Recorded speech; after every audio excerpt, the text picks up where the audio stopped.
Good morning, everyone. Thank you for being with us today. I'm going to introduce my colleagues here, and I'm really excited for you to be able to see our federal partners and our other city partners from not only around this community, but also in the state of Georgia. The special agent in charge for HSI out of Tampa, Kevin Sibley, is with us, and Kevin will also speak. We have ASAC Hector Colon with us, Group Supervisor Louis Aquino. We have Lieutenant Isaac Jackson from the Haines City Police Department, Chief Roy Whitehead from the Snellville Police Department in Georgia.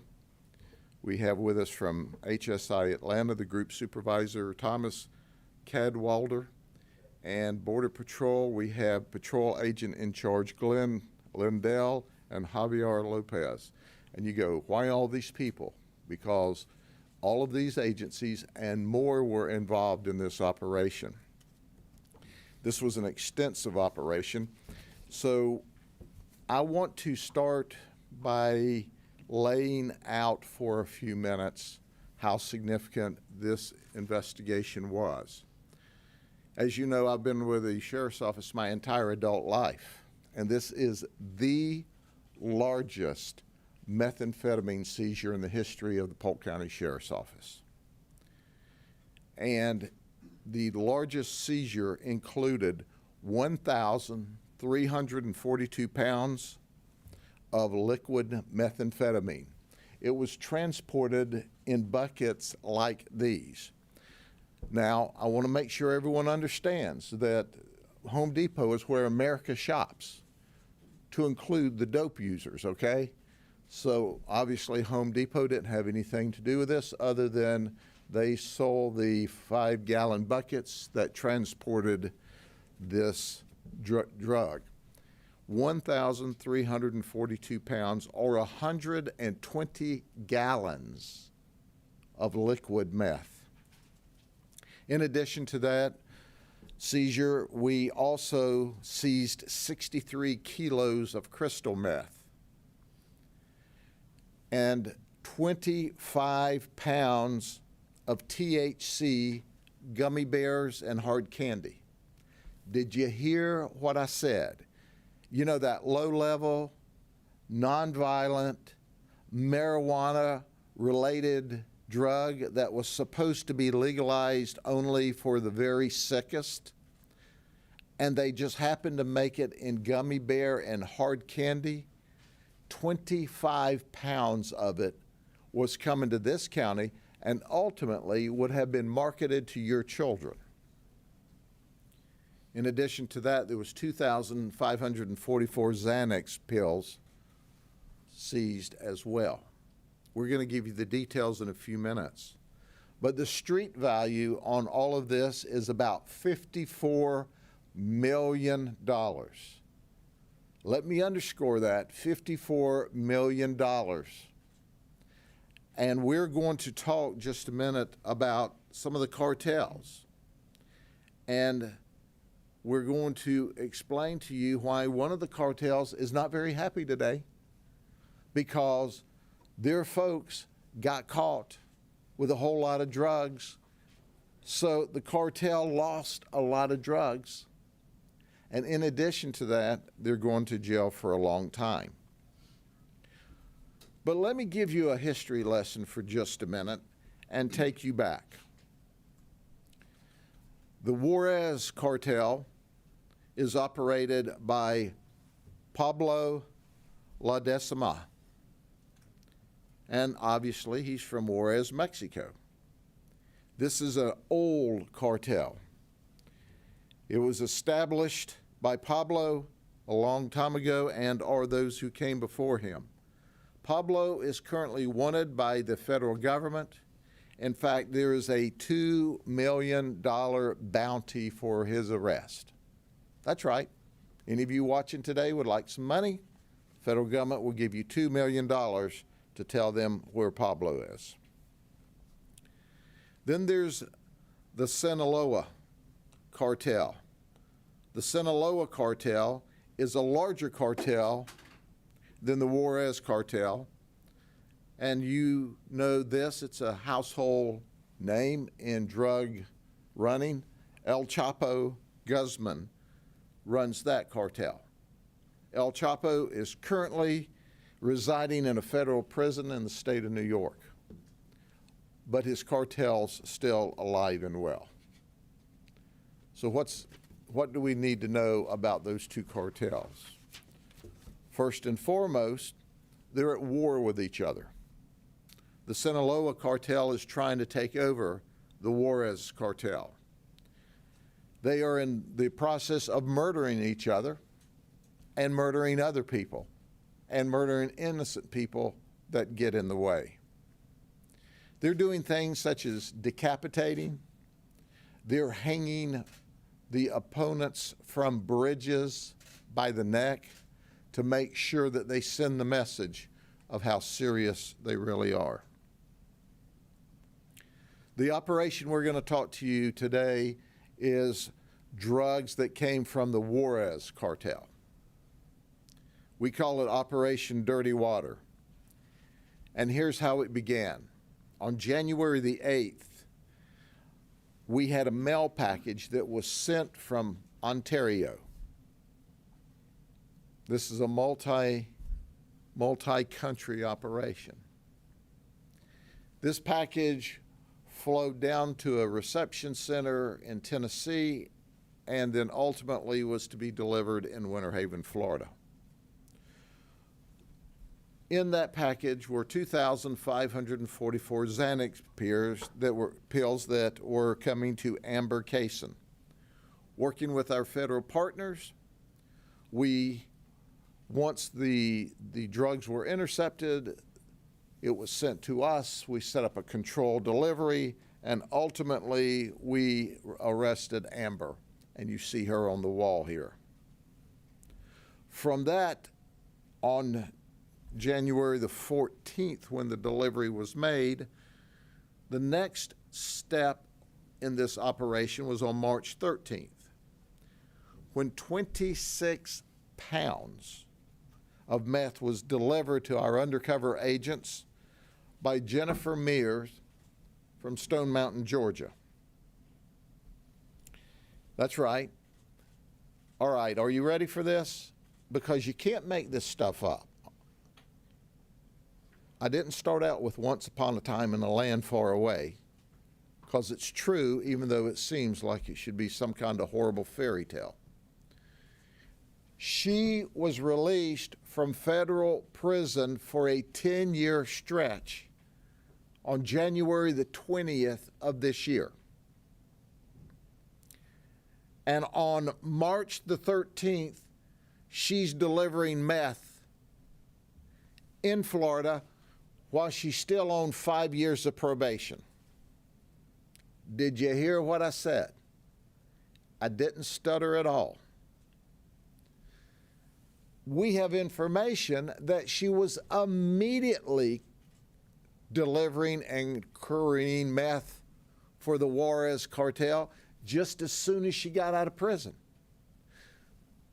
So that 10 years in federal prison didn't slow her down at all. The fact that she was on probation and not supposed to leave Georgia didn't make any difference to her at all. She's a bad girl. Now she's an arrested girl. But she wasn't arrested on the 13th. When she delivered the drugs, she left. And then on March the 29th, Jennifer was to deliver 35 pounds more of meth to us. But a series of issues occurred. The psychic in Georgia said, I don't think it's a good time to go to Florida. Quite frankly, when Jennifer Mears went to the psychic who warned her not to come to Florida, she forgot to ask one question, because the psychic was right. It's not a good time to come to Florida. She didn't ask the psychic what the lottery numbers were for the week, because the psychic was right on. But she still wanted to make the drugs available. So she said, well, you can come up here and get them. So we worked with our local police departments and obviously HSI. And let me underscore that HSI is simply the very best. So we went up there and we obtained, with HSI and with our local police departments, the 35 pounds of meth. It was in her truck, parked across the street from the landscaping company where she worked. And she had us pick it up while she was out doing a landscaping job in another area. You follow that? So she was not around. So where did this drug come from? Where did this person that's still on federal probation, straight out of prison, get this 35 pounds and 26 pounds? Well, she got it from a guy by the name of Isidoro Palacios. Isidoro Palacios is a bad man. He's listed on the wall too. Isidoro Palacios is associated directly with the Juarez cartel. He's been in trouble before. At that time, we arrested Jennifer on March the 30th, and we arrested Jennifer on the previous delivery of drugs in Florida. Now let's go to April the 5th. Search warrants are executed at Isidoro Palacios' houses, 2 different locations, by HSI and the local police agencies. Isidoro has a house on Stonewell Tell Road in College Park and another one that they hit on Westbrook Road in Union City, Georgia. They seized another 77 pounds of methamphetamine. In addition to that, they broke up a cockfighting ring. That's right, along with smuggling drugs for the Juarez cartel, he had a cockfighting operation going on there. So let's go to April 8th. Luis Martinez was arrested by the Henry County Police and HSI with 1,342 pounds of liquid meth and 14 firearms. Luis, newsflash, is in this country illegally, and this is what he's doing. He's in this country illegally, bringing this drug to your children. How do you like that? How do you like him smuggling 1,342 pounds or 120 gallons of liquid meth across the border? Then he's drying it out into the crystal form and giving it to your children, and he's here illegally. You like that? Well, when these Border Patrol agents are putting their life on the line at that border every day, that's what they're trying to stop from coming into this country. So don't believe that crap you're seeing on the evening news about there's no crisis at the border. There's crisis at the border.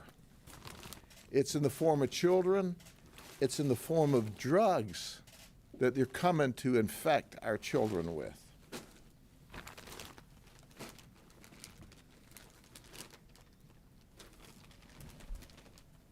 But it's not over yet. There were more search warrants executed.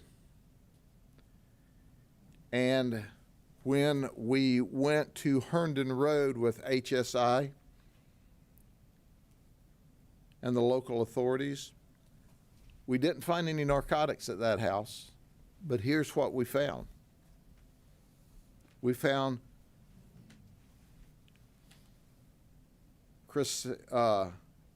Crescencio Loza. Crescencio Loza. He had 2 stolen firearms. That's illegal. He's in this country illegally. That's illegal. And he was the one that had the tunnels. The tunnels where all of this was to be stored, as we're told, as soon as it was taken from a liquid form back into a crystal form. Now, I want you to keep in mind, so we have meth, we have pills, we have illegal folks, we have firearms, we have stolen firearms, we have murder, we have torture. I want to bring to your attention, and I'm going to say this a couple of times, much to the chagrin of some and the delight of most. There is this drumbeat across this country that this is a low-level, nonviolent drug. This is a low-level, nonviolent crime. Explain that to the Lebanon family, where the 2 twins that were 8 months old were murdered, where the 8-year-old and the 12-year-old, or the 10 and 12-year-old children were murdered, where mom was murdered in Sonora, Mexico, by these drug dealers. Explain that to the families of the people that are hanging by their neck from the bridges in Mexico over the gang war.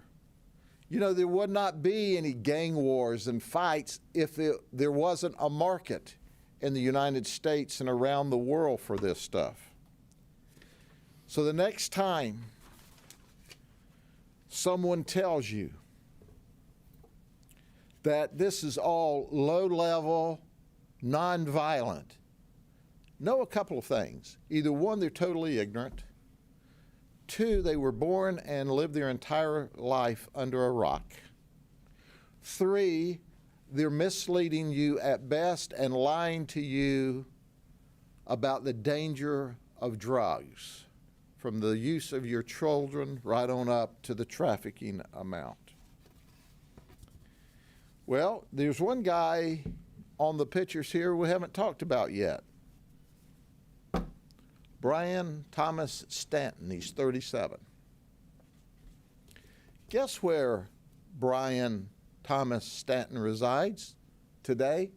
Home sweet home in Georgia, the federal penitentiary. That's right. Brian Stanton's home is the federal penitentiary in Atlanta, Georgia. He was the mastermind of this entire operation from federal prison. Did you hear that? Did you hear what I just said? This is not a horrible fairy tale, it's the truth. This guy organized and set up all of this operation from home sweet home, the federal penitentiary in Atlanta, Georgia.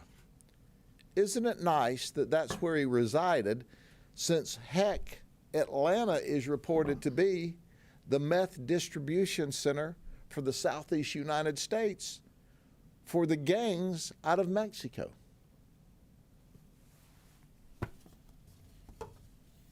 I'm a little passionate about this. It's not just because it's Thursday morning. It's because members of law enforcement are putting their life on the line every day to protect the community, and more importantly, once again, to protect your children from getting access to this very dangerous, deadly drug.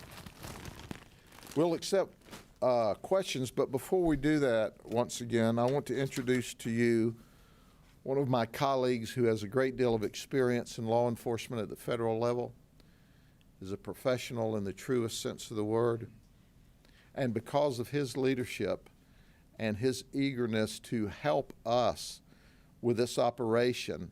And because we partner across city, county, state, and federal lines, this is how this happens. Because this is an international drug smuggling operation that came all the way down to your child in Polk County, Florida. Make no mistake about it. All of this drug here was not destined for Polk County. Just a piece of it. And then because of HSI, because of the leadership of these professionals that are here with me today and others who couldn't make it, we were able to take this from the street level all the way back to the distribution point. And I'm still shocked that this guy could do it and mastermind it while he's locked up in federal prison. Thank you very much, sir. Yes, sir. Thank you. Good morning. My name is Kevin Sibley. I'm the acting special agent in charge for Homeland Security Investigations in Tampa, Florida. As the sheriff said, this case could not have been possible without tremendous interagency cooperation at all levels of the government, from city, county, state, and the federal government. This case started pretty simply with a package intercepted in New York City by U.S. Customs and Border Protection. That package was referred to my office in Tampa, and it was assigned to our Border Enforcement Security Task Force, or BEST. One of our task force officers, a United States Border Patrol agent, immediately made contact with the Polk County Sheriff's Office and the local drug task force operating here. And within 3 days of that package being intercepted, enforcement operations were happening here in Polk County. Now, as many of you know, enforcement operations are not the end of an investigation. They're very often the beginning of one. And that's exactly what happened here. Based on the information we gleaned from the enforcement operations here in Polk County and the seizures and arrests that made here, we were able to identify additional leads in Georgia. We referred those leads to our HSI office in Atlanta, where, working with our organized crime drug enforcement task force partners in southeast Georgia, or southern Georgia, we're able to do the other enforcement operations and make the arrests and seizures that the sheriff spoke about. This is an ongoing investigation, and hopefully we'll be able to come back to you soon and talk about additional enforcement actions, additional arrests, additional seizures. But this is just the beginning of what we think is a much larger case potentially. But it really is a textbook case of interagency coordination and cooperation. As the sheriff mentioned, we started a case looking at counterfeit Xanax pills, a prescription drug. We look at that as a health and safety issue because of the counterfeit nature of the pharmaceuticals. But it also shows that Xanax is tied to meth, is tied to marijuana, is tied to criminal activity, illegal guns, felons. It's a significant public safety threat. And so we follow every lead, and it's only through our task force partners, our law enforcement relationships, that this is possible. This was an outstanding outcome and is really the textbook case, I think, for future operations. Thank you very much.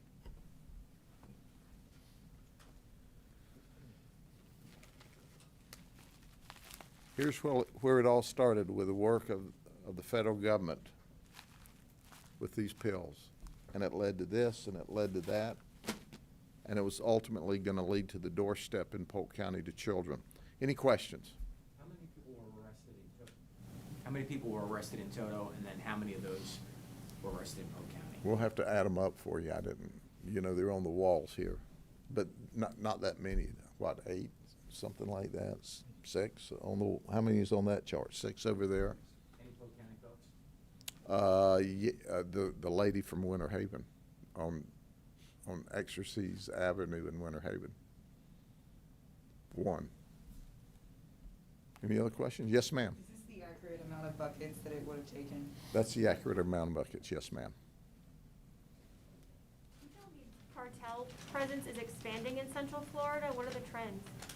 No, this is normal everyday operation across the United States. They're smuggling this drug in across the border hand over fist. And they're smuggling it in by the hundreds of gallons, and because it's easier to smuggle in a liquid form. And then they bring it to locations and they dry it out and they return it to the crystal form. And then they distribute it down to major distributors, local distributors, and then street sales of drugs. The beautiful work by this team, I mean, this, as Kevin said, that this is a snapshot of how investigations work every day. So, yeah, we got this. Some of the people in the Juarez operation are mad, and I can tell you, Jennifer Mears fear that someone will kill her for losing the dope. Well, I hope not. She's locked up. We're going to try to send them all to prison for a long time. But she's messing with some very dangerous people when you're carrying this kind of dope for these kind of violent, murderous gangs. Yes, ma'am. You said you had an undercover. How long were they on that assignment? That started in January. It was a very short investigation, and it began with HSI's interception of these pills. You see, when the folks on the street are using meth, it's very caustic and it's very harsh. They use Xanax pills, they use marijuana to kind of calm it down, or as they say, take the edge off of it. So it's not unusual. In fact, more times than not, in fact, I don't know of a time that we don't see somebody with meth, with a meth pipe, that they don't have marijuana or some pills, usually marijuana, to cut the causticness of the meth. You said that only some of this was likely going to be distributed in Polk County. Do you know where the rest of it would have gone? Atlanta is known as the distribution hub of at least the Southeast United States, and it would have been distributed all over the United States. You see, this started with pills. When we intercepted the pills, we were able to work to the meth. And then we, in an undercover capacity, ordered up the meth. It didn't just come here. It was in Atlanta. But we're working the investigation to find out where this operation goes, because this drug does not originate here. So we purchased this in an undercover capacity to figure out where the rest of this operation was occurring. So no, this was not destined for Polk County. We arrested the people. They were willing to send it here. They wanted to establish conduits into the county, and we were our undercover detectives were their new operation in Central Florida. Surprise, with the cops.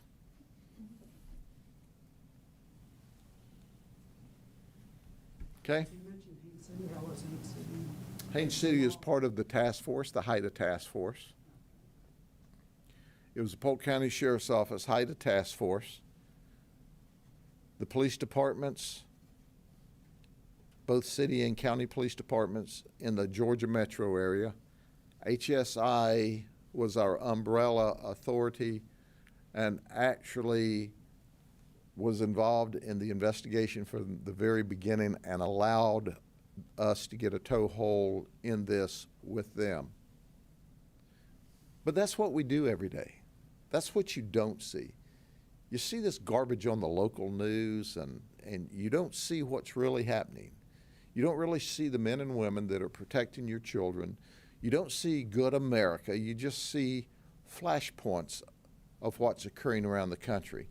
But this is what we're doing behind the scenes every day to keep you safe. And I must tell you, most of the drug arrests we make are not newsworthy. The media doesn't show up for them. We don't even bother anymore. It has to be one of this magnitude before it's newsworthy, because just the few kilos of meth we take off week in and week out, that doesn't make the news anymore.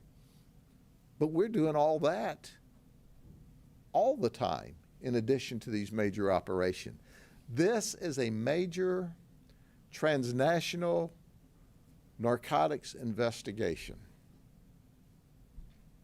and the largest the sheriff's office has ever been involved with as far as volume of drugs and street value. I've told you everything that I can, but stand by for news. There's always another investigation around the corner. God bless you. Have a good weekend. See you later.